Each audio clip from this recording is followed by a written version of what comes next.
नमस्कार, आज की इस वीडियो में आपका स्वागत है। पिछली वीडियो में हमने षडवर्ग में से 6 वर्गों में से होरा और द्वेषकर्ण की बात की थी। होरा और द्वेषकर्ण में इसके बाद आज हम बात करेंगे सप्तमांश की। अगर मैं आपको फिर से एक बार विस्तारित रूप से समझाने की कोशिश करूँ तो आपको समझना होगा कि वर्ग विभाजन कैसे होता है। अगर हम पूरी राशि को 2 भागों में बाँट दें तो 2 लग्न बन जाएँगे। एक लग्न के 2 भागों में विभाजित होने पर उसके 2 लग्न हो जाएँगे। एक सूर्य का और एक चंद्र का। तो उस स्थिति में हम उसे होरा कहते हैं। अगर हम उसके 3 विभाजन कर दें पूरी राशि के, तो वो दृष्टकर्ण हो जाएगा। अगर हम लग्न राशि के 7 भाग करें, तो ये बनेगा सप्तमांश। ये लग्न के भीतर सूक्ष्म विवेचन का तरीका है। सप्तमांश माने 7वां अंश। अगर हम सामान्यतः अगर हम देखें तो 30 अंश की एक राशि होती है। 30 अंश की राशि को 7 से विभाग करने पर यहाँ हमें 4 अंश 4 अंश और 17 विकला प्राप्त होती है, 17 कला प्राप्त होती है। तो ये यहाँ हम 7वां अंश हमें प्राप्त हो गया। तो ये लग्न राशि का 7वां अंश है। अब ध्यान दीजिए, अगर कोई व्यक्ति मान लीजिए कि मीन लग्न में उत्पन्न हुआ है, तो हमें उसके लग्न के अंशों को देखना है और फिर उसे अगर मान लीजिए कि वो सिर्फ 2 अंश पर है लग्न के, तो पहले 4 अंश 17 कला तक उसका पहला सप्तमांश में जन्म होगा, प्रथम सप्तमांश में। दूसरा होने पर द्वितीय में, तीसरा अंश होने पर तृतीय में। अंशों पर ध्यान देना है हमें कि उसके अंश कितने हैं। अगर 4 अंश 17 कला तक लग्न है, आप लग्न की डिग्री देखिए, अंश माने डिग्री हो गया। आप डिग्री देखिए, अगर आप उसे डिग्री वाइज बलाबल देखते हैं तो फिर आपको ये वर्ग ठीक से समझ में आएगा। आप अगर देखेंगे कि यहाँ जो आपका लग्न है, लग्न के बारे में डिग्री वाइज उसका डिस्क्रिप्शन लिखा होगा। स्पष्ट लग्न स्पष्ट को देखना है। अगर आप लग्न स्पष्ट की स्थिति देखेंगे तो आप वहां पाएंगे जैसे कि आपका लग्न मान लीजिए कि 11 और उसके बाद 18 और उसके बाद 5 और उसके बाद 11 ऐसा लिखा है, मान लेते हैं, एक एज्यूम कर लेते हैं। तो अब ये मीन लग्न हो गया, क्योंकि 11वीं राशि कंप्लीट हो चुकी है और मीन राशि में अब संचरण है लग्न का। तो यहाँ मीन राशि चल रही है, मीन राशि के 18वें अंश पर है। तो यहाँ पर 4 अंश 17 कला जोड़ते हुए आप इसका पता लगा सकते हैं इसके कौन से अंश में उत्पन्न हुआ है। तो उस तरह से हमें पता चलेगा कि प्रथम में या द्वितीय में। अब यहाँ 7 अंश हो जाएंगे कुल, या तो प्रथम अंश होगा या द्वितीय अंश में जन्म होगा या तृतीय में होगा और या तो चतुर्थ में होगा या पंचम में होगा या छठे अंश में होगा, षष्ठ में, और या तो फिर सप्तम अंश में होगा।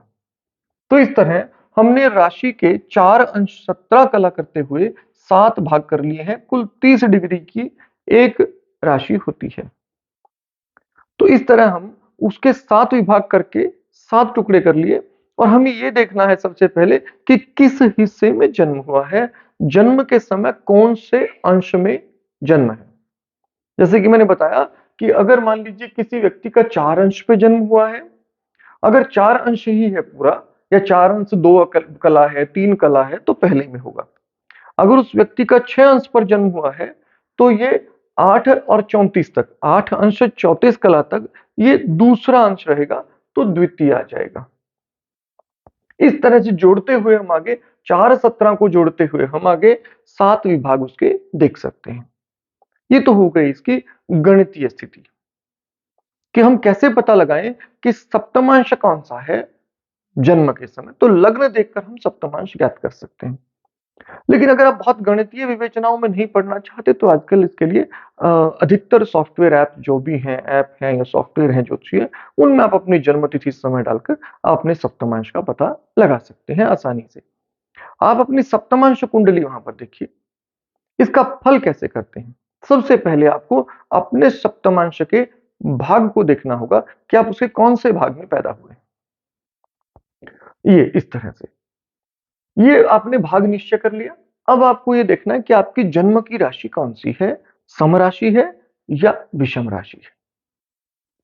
अगर आपकी राशि है विषम, तो पहले भाग में राशि का ही प्रतिनिधित्व होता है। पहले में 1 लिखा होगा, फिर यहां 1 आएगा।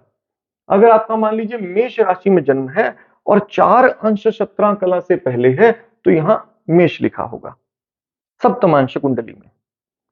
अगर आपका यहाँ 4 अंश से ज्यादा है, मान लीजिए 8 अंश से 34 कला तक है, तो 2 लिखा होगा। उससे आगे है तो 3 होगा। इस तरह 1, 2, 3, 4, 5, 6, 7 तक सभी अंश सप्तमांश के राशि आपको मिल जाएगी।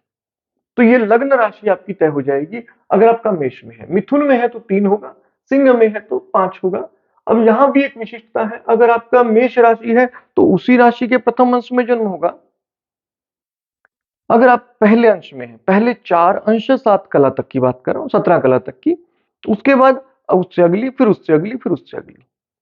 लेकिन अगर हम विषम राशियों की बात करें तो ये इससे 7वीं होगी। यानी कि यहां पर अगर मैं बात करूं कि मेष ना होकर आपकी वृष राशि है, तो वृष एक सम राशि है। सम राशि है। अगर आपका वृष राशि के पहले चरण में जन्म हुआ है, तो मेष से 7 जोड़ देने पर यानी कि वृश्चिक वृश्चिक 8वीं, वृश्चिक में आपका सप्तमांश आएगा। इस तरह से फिर उसके साथ-साथ विभाग करते हुए आगे बढ़ेंगे। तो प्रथम, द्वितीय, तृतीय आपको इस तरह विचार करना है, लेकिन पहला कौन-सा होगा? पहला आपको विचार करना है कि पहला, जैसे कि अब मीन राशि है। अब मीन राशि जो है, ये एक विषम राशि है। तो कुंभ से 7 जोड़ देने पर आपको मीन राशि के यदि पहले 4 अंश 17 कला में जन्म हुआ है, तो उसका मिल जाएगा। आप इसमें अगर 7 जोड़ेंगे, तो क्या पाएंगे? ये हमारी राशि हो जाएगी कन्या राशि। तो कन्या राशि का आपका सप्तमांश लग्न हो जाएगा। इस तरह से आप अपनी सप्तमांश कुंडली बनाकर फिर प्रत्येक ग्रह के सप्तमांश का विभाग करके कुंडली डाल सकते हैं। अगर आपको गणितीय गणनाओं में दिक्कत है तो आप अपनी सप्तमांश कुंडली तो सॉफ्टवेयर से भी देख सकते हैं। लेकिन आपको ये भाग एक बार देख लेने हैं कि आप कौन से भाग में जन्म हुआ है, प्रथम, द्वितीय, तृतीय। क्योंकि फल करने का एक तरीका तो केवल भाग देखना ही है, कुंडली अगली बात करेंगे। अब मान लीजिए कि आपकी विषम राशि है, मेष, मिथुन, सिंह, तुला, धनु और कुंभ। ये विषम राशियां हैं। इनमें से किसी राशि में आपका जन्म हुआ है। विषम राशि है तो आपको विषम का ही अंश मिलेगा। विषम राशियों में आपको सप्तमांश इस तरह से बांटने होंगे। ये इनके नाम दिए गए हैं। पहला सप्तमांश क्षार होता है, दूसरा क्षीर, तीसरा दधि, आज्य, इक्षु, मध्य और शुद्ध। सम राशि में ये ठीक उल्टा हो जाएगा। यानी कि सम राशि में क्या होगा? अगर ये तो है तब जब आपकी विषम राशि हो। विषम, अगर आपका सप्तमांश विषम राशि में सप्तमांश पड़ता है। यदि आपका सम राशि है और सम राशि में आपके सप्तम अंश जो है, प्रथम, द्वितीय, तृतीय, इन 7 अंश, सप्त अंशों का मैं वर्णन कर रहा हूं। यहां सप्तमांश की बात नहीं कर रहा हूं मैं यहां सप्तांश की बात कर रहा हूं। यानी कि कौन सा 7वां भाग आपका पड़ रहा है।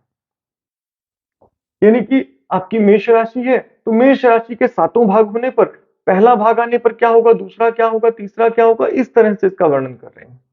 अब मान लीजिए कि आपका सम राशि है, यानी कि वृष, उसके बाद कर्क, उसके बाद आपका हो गया कन्या, उसके बाद आपका हो गया वृश्चिक और उसके बाद आपका हो गया मकर और उसके बाद मीन।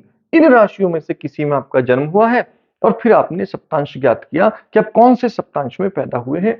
तो ये 7 सप्तांश में से किसी एक में तो आप पैदा हुए ही होंगे।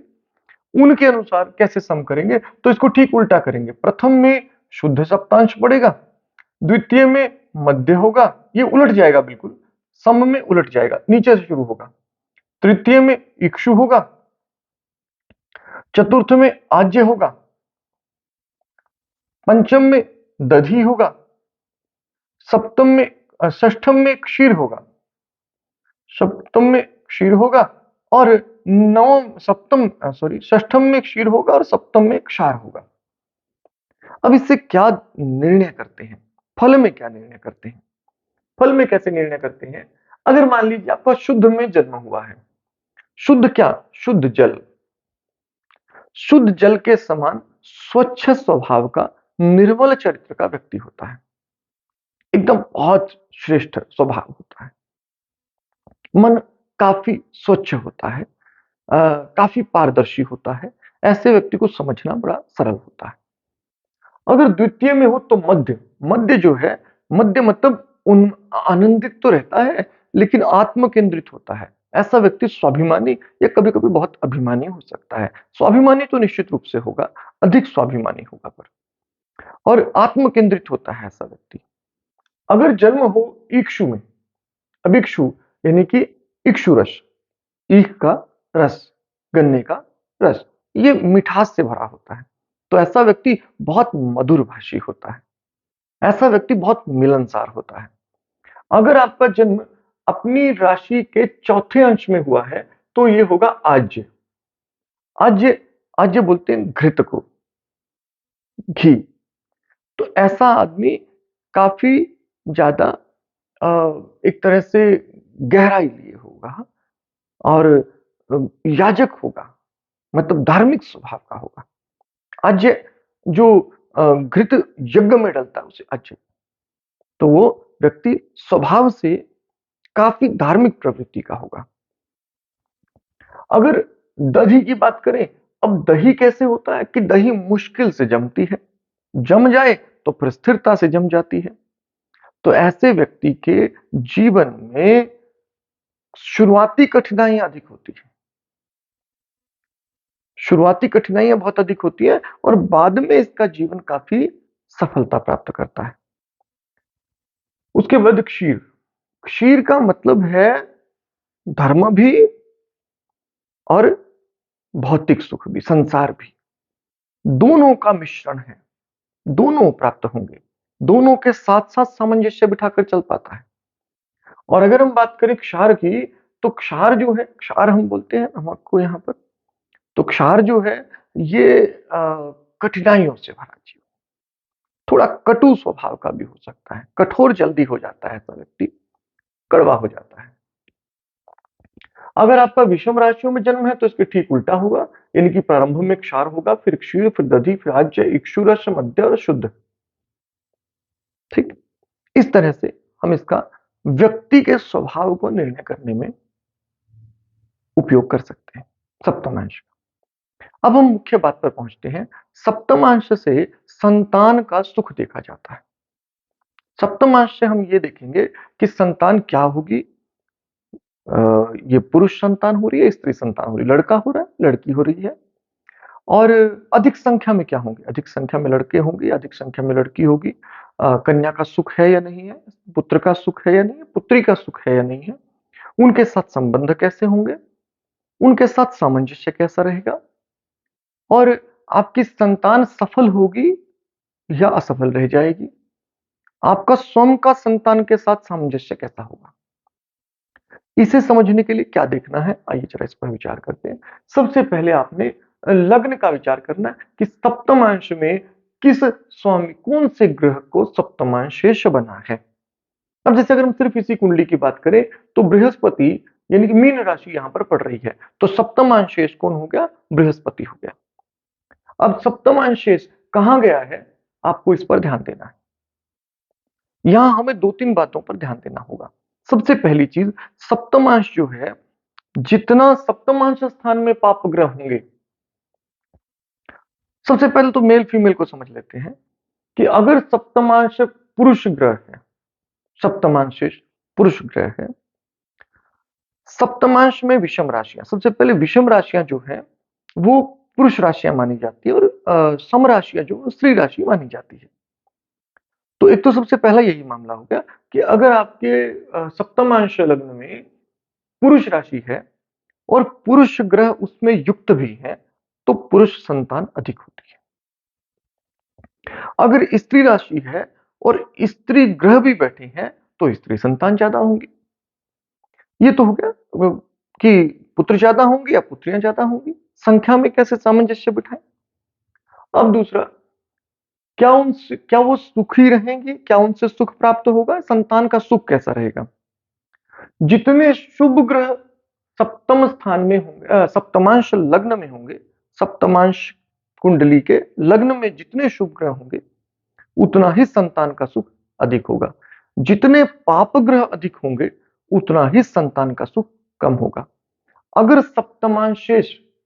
सप्तमांश कुंडली का पहले भाव का स्वामी, जैसे कि यहां बृहस्पति है, यदि वो नीच हो जाता है या वो अशुभ स्थिति में है, पाप ग्रहों से पीड़ित है, और सप्तम भाव इस लग्न भी पाप पीड़ित है, और कुंडली में भी अगर आपको दिखाई दे रहा है पंचम भाव पाप पीड़ित है, तो ऐसी स्थिति में संतान सुख नहीं के बराबर होता है, या तो संतान प्राप्त नहीं होती, यदि हो तो उनसे सुख भी बहुत कम मिलता है। ये तो हो गया संतान की स्थिति का। अब अगर यदि लगे कि संतानेश जो है अपनी मित्र राशि में है, तो संतान से मित्रता रहती है। संतान अपनी ही राशि में है, तो संतान आपके साथ अपना तो बहुत रखेगी। अगर संतानेश, यहां पर सप्तमांशेश जो है, यदि वो शत्रु राशि में हो, तो संतान आपके प्रति शत्रु भाव रख सकती है। और अगर वो शत्रु भाव में बैठकर पाप पीड़ित भी हो, तो संतान होने पर भी उनका सुख कम ही होता है। तो इस तरह से इसका विचार किया जा सकता है। ये हो गई सप्तमेश की बात। सप्तमांश में दो चीजें हमने देखी।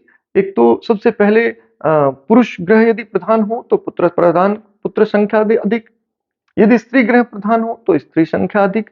यदि पुरुष ग्रह लग्न को देखते हो, सप्तम भाव में पुरुष ग्रह जो लग्न में भी हो, और सप्तमांश यानी कि बृहस्पति मान लो जहां भी गया होगा, कोई भी जो भी हो सकता है, यहाँ जो राशि है उसका स्वामी जो जहां गया है, यदि वह भी पुरुष ग्रहों से युक्त है, लग्न भी पुरुष ग्रहों से युक्त है, तो पुरुष संतान ज्यादा।